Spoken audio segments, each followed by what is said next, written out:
الحمد لله نحمده ونستعينه ونستغفره ونعوذ بالله من شرور أنفسنا ومن سيئات أعمالنا من يهده الله فلا مضل له ومن يضلل فلا هادي له أشهد أن لا إله إلا الله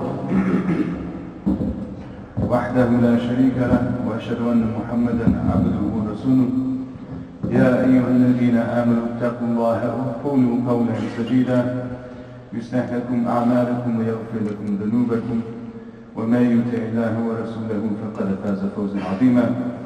أما بعد, we start in the name of Allah the Most High, the one to whom belongs all praise, the one who controls all affairs, the one who gives, the one who takes, glorified and exalted is He. And we send peace and blessings upon the Prophet Muhammad sallallahu alayhi wa alihi wa sallam and his family and his followers until the end of time. Allahumma ameen. Excuse me with my voice a little bit. We're coming back from Umrah about a week ago. We still have a little bit of the gift that always comes with Mecca and Medina, alhamdulillah. So I want to share some reflections today on the second page, roughly, of Surah Al-Ahqaf. And you know, subhanAllah, the Quran is always filled with everything that we need. And when we look at the things that come in the Quran, we get a lot of nice pieces of guidance. And we think about, if it's saying this, if Allah is saying this, then what comes with that? What does that remind us of? How are these things tied together? And this particular page deals with the relationship between human beings and their parents. The funny thing is that every single one of us has parents. Right? We know that sometimes might look different. And one of the things that always comes up in community is that you have cases where people might have really extreme positive relationships with their parents, and you might have also extreme negative relationships with your parents. But in the end of the day, we all have parents. And there's a relationship there, and there's something to it. And we have to figure out as we age, how is it that we're going to manage that relationship? How are we going to deal with that? And how are we going to deal with this qadr that Allah has given us? Because it's a qadr in the end, it's a decree. Right? We don't control it. It's something that we're given it and we have to deal with it. And there are many things in life that are like this, right? And part of the wisdom, perhaps, that Allah emphasizes so much the relationship with parents is because a lot of it really is, this is what I was given, it's what I was given. Like in English we always say, play the hand you're dealt. Right? You play the hand you're dealt. It's the hand that you were dealt. The parents that you got was the hand that you were dealt. The country that you were born in was the hand that you were dealt. The land that you live in, all of these things, many of these things we don't control them. So we have to figure out, how are we going to deal with it? How do we manage the responsibility? How do we manage the expectations? So Allah subhanahu wa ta'ala, He starts His verses, He says, بَعْدَ أَعُوذُ بِاللَّهِ مِنَ الشَّيْطَانِ الرَّجِيمِ بِسْمِ اللَّهِ الرَّحْمَنِ الرَّحِيمِ وَوَصَّيْنَا الْإِنسَانَ بِوَالِدَيْهِ إِحْسَانًا حَمَلَتْهُ أُمُّهُ كُرْهًا وَوَضَعَتْهُ كُرْهًا وَحَمْلُهُ وَفِصَالُهُ 30 شهرًا. He says, we told the human beings to be good to their parents. And He says, the mother, she bore this child in difficulty. She had this pregnancy in difficulty. And she gave birth to the child in difficulty. And the pregnancy and the early years of that child's life when they were nursing were 30 months. Basically, when you put them two together, you have 2.5 years, right? So the idea here is that to understand that this part of the human existence, when the human being is in the womb, in that first 2 years of the human being's life especially, we are incredibly dependent upon our mother. Incredibly dependent. Of course, in the womb it's very simple, right? We see it very clearly, right? You go to the doctor, they tell you, you're pregnant, be careful, don't do this. 1 cup of coffee now a day, that's your limit. Don't go more than this, don't do more than that. Watch out for certain things in your diet. Everything is affecting the baby that's in the womb, right? Even the emotional and the spiritual state of the mother is affecting the baby that's in the womb in that period. And then you have the first period afterwards where the child is nursing, every so often, every few hours maybe. Then the period gets longer and longer and longer. But it's a very tight dependency. Human beings are very unique in this regard, right? When you look at other living beings, they don't have the same relationship usually. Yeah, look at like animals that are born, maybe like a gazelle or something is born in the Serengeti. The gazelle comes out, stumbles around for a little bit, 15, 20 minutes later it's walking, and it kind of like survives at some level along with the group. But the human being is extraordinarily dependent for a long period of time. And this is one of the things you don't really realize until you have your own children. You know, especially your first child. I remember when my first child was born, subhanAllah, you're in the hospital, first child is born, you come home, and I wasn't really raised in the Muslim community. Sometimes Muslim community is a little bit different because people have big families and stuff. I wasn't really raised in the Muslim community, so I wasn't used to babies. You know, I'm learning everything on the fly with my own child, right? So the baby, we bring the baby home, you put the baby in the crib. It's very difficult to sleep those first couple nights. You know, look at the baby, it's like so small. Child is so small, looks so helpless, right? It's so much so that you don't even want to leave them to sleep without you watching to make sure like something doesn't happen. Of course, second child comes is totally different. Now you understand the way that it goes, but the human beings are very vulnerable.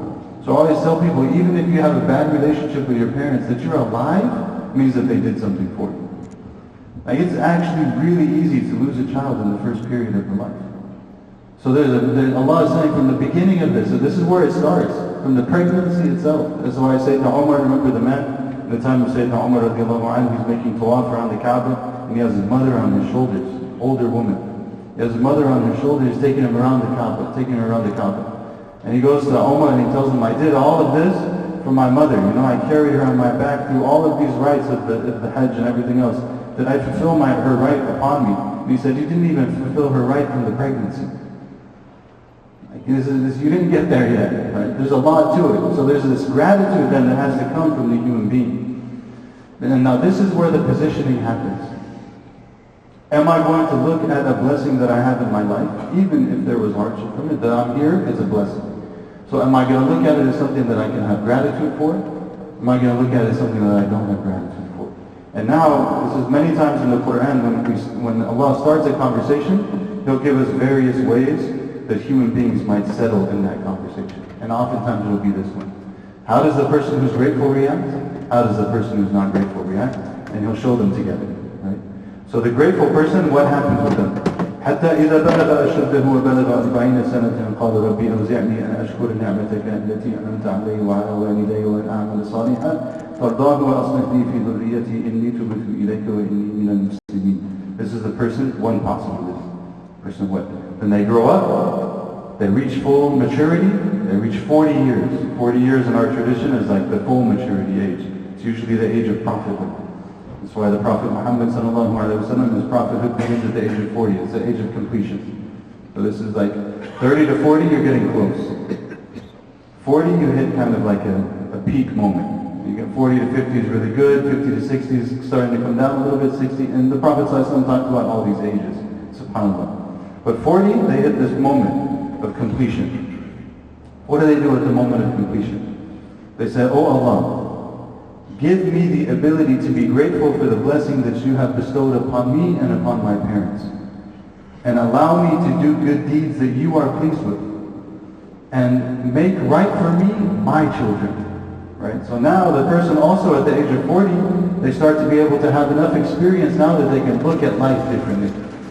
And the verse is indicating also probably they have their own children by then. So now they have their own children, their relationship with their parents changes. Because they understand it differently. They make this dua. Oh Allah, let us be grateful. And let us do good deeds that are pleasing to you. And take care of a generation that's coming after you. Right? We turn towards you and we are from the Muslims. It's a very standard position, right? Then Allah says what? أولئك الذين نتقبل عنهم أحسن ما عملوا ونتجاوز عن سيئاتهم في أصحاب الجنة وعد الصدق الذي كانوا يوعدون. Allah says this is the example of the people who we accept from them the best of their deeds. And we pardon them all of their shortcomings. And we enter them into paradise. They're among the people of paradise, and this is the promise, the true promise that Allah gave them. Okay, is this so complicated? Sometimes we make Islam very complicated. And I'm also guilty of this because, we spend time studying Islam, and it's necessary. Like there's a level of, people always say, when you higher you get in mastery, the more simple it looks, right?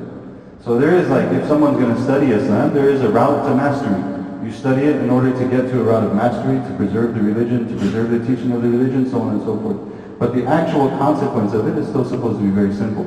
It's supposed to be very beautiful character, interacting with people in a way that's respectful, maintaining the rights of others, being just, not being unjust, taking care of parents, taking care of those who are in need, so on and so forth. All of these are very simple things, right?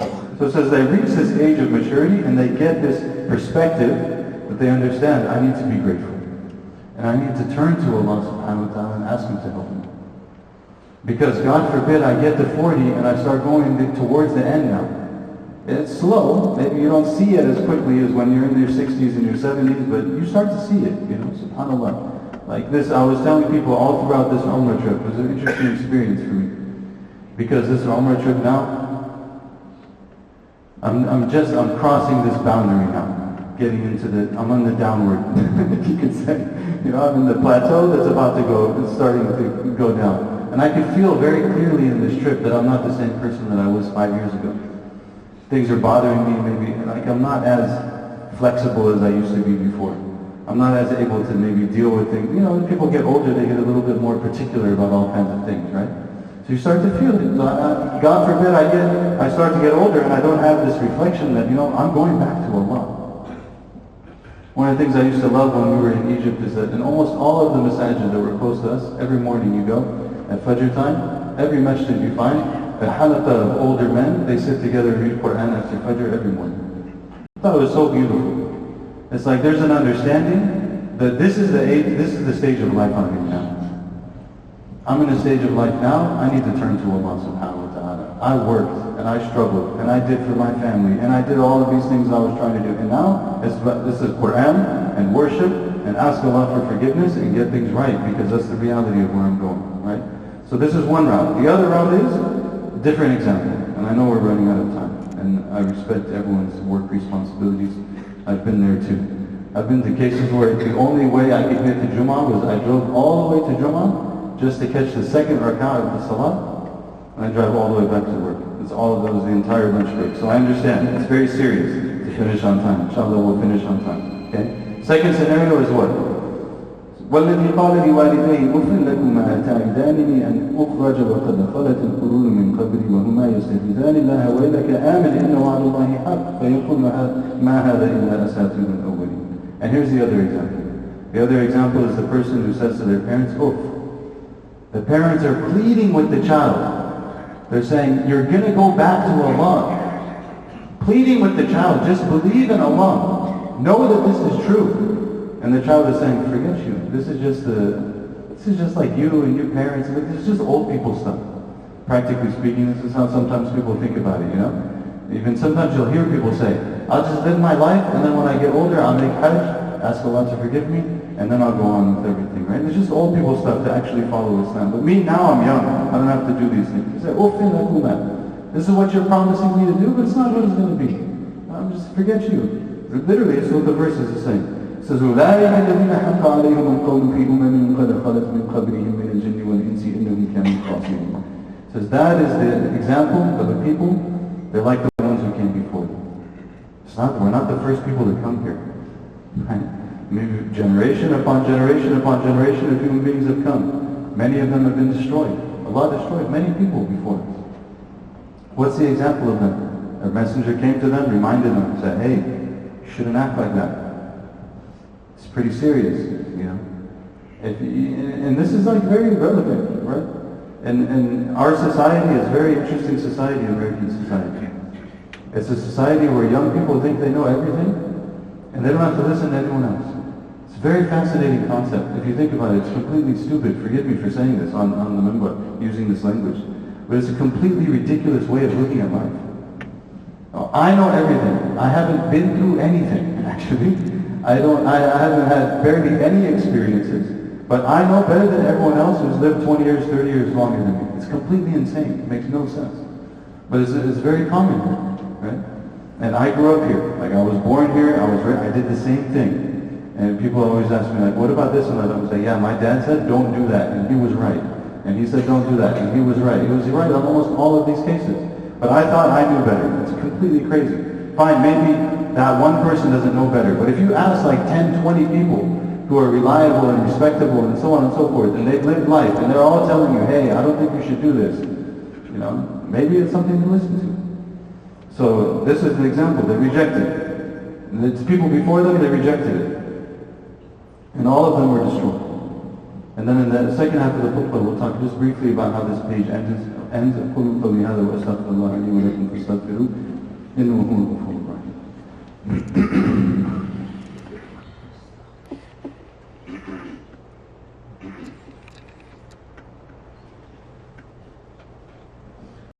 بسم الله الرحمن الرحيم الحمد لله رب العالمين وصلى الله وسلم على سيدنا محمد وعلى آله وصحبه وسلم الحمد لله رب العالمين.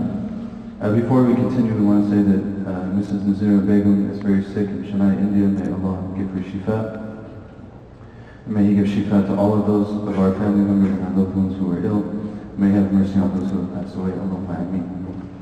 I also would like to tell you a little bit about the school that's outside before I finish the khutbah, inshallah, because I prefer to end on the khutbah. This is Jamiat al-Mu'mineen Aisha al-Islamiyya in India. Sheikh is outside. You can speak to him when you go outside. It's founded actually by Mawlana Ibn Hassan Ali Nadwi. He's one of the most famous and prominent scholars of the last century. May Allah have mercy on him. There's flyers outside, you can get info. But the summary of it is that it's a school for women to study Islam, to become alimats, to become scholars. And they have 500 students who are enrolled, mashallah. 350 of them live on site. So it's a school and it's a boarding school as well. You can get more info outside and support however you can.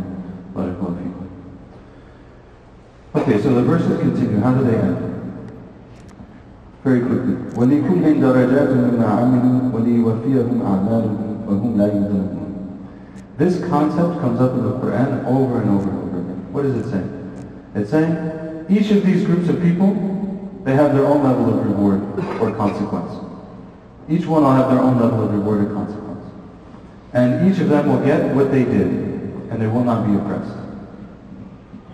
It's a very simple statement, extremely important statement. Right? Why? Because I'm going to live my life. Maybe I make some decisions. Even this morning, I was talking to my daughter. We were sending her to school, and we just recently moved back to Orange County. We've been out for the last 4 years. So she's starting at a new school, and she's talking about, these students, I want them to like me, so they'll play with me and so on, so I want to look nice. I'm like, okay, that's good. But we were talking to her, of course, reminding her the hadith of the Prophet ﷺ about, when you look at yourself in the mirror, you make the dua, oh Allah, make my character beautiful, as you made my form beautiful, right? And about how what's more important is what you have on the inside, and if people don't respect you for what you are, then that's on them, You have to keep being strong, but be who you are and so on. Why am I saying all this? Because of this. Everyone gets what they did. And everyone will be rewarded and no one will be oppressed. So I have to say, okay, maybe some people are going to go this way, and I'm going to go this way. Because I know this is the right thing to do. And if everyone is standing on the other side, it doesn't matter if everyone else is standing on the other side. It doesn't matter if all the people that I know and all of the things that I'm accustomed to and all of my friends, they said go this way. I said, you know what, that's wrong.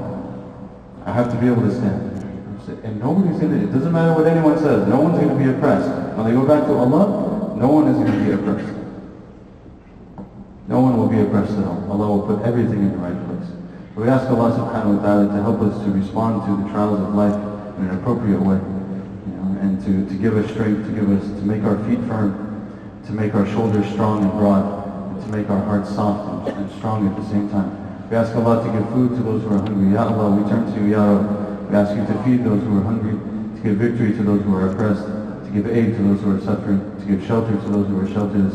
We ask you, Ya Allah, to be with our brothers and sisters wherever they are suffering, and many of the places where the Muslims and human beings are being oppressed. We ask you, Ya Allah, to give them victory, and to make us from those who stand with them, if not in body, then at least in spirit, Ya Allah. We ask you, Allah, to give us knowledge that benefits us and the ability to act upon it. We ask you, Allah, to aid us and to support us in all of our affairs. اللهم اغفر لنا ذنوبنا وإسرافنا في أمرنا وثبت أقدامنا. اللهم بارك فينا وبيننا وألف بين قلوبنا وصفوفنا. اللهم كن معنا ولا تكن علينا، وانصر إخواننا المستضعفين في كل مكان، افتح علينا فتح عليم. اللهم علمنا ما ينفعنا وانفعنا بما علمتنا وزدنا من معامل صالحة. اللهم تقبل منا واعف عنا وآتنا في الدنيا حسنة وفي الآخرة حسنة وقنا عذاب النار. وصلى الله وسلم على سيدنا محمد وعلى آله وصحبه.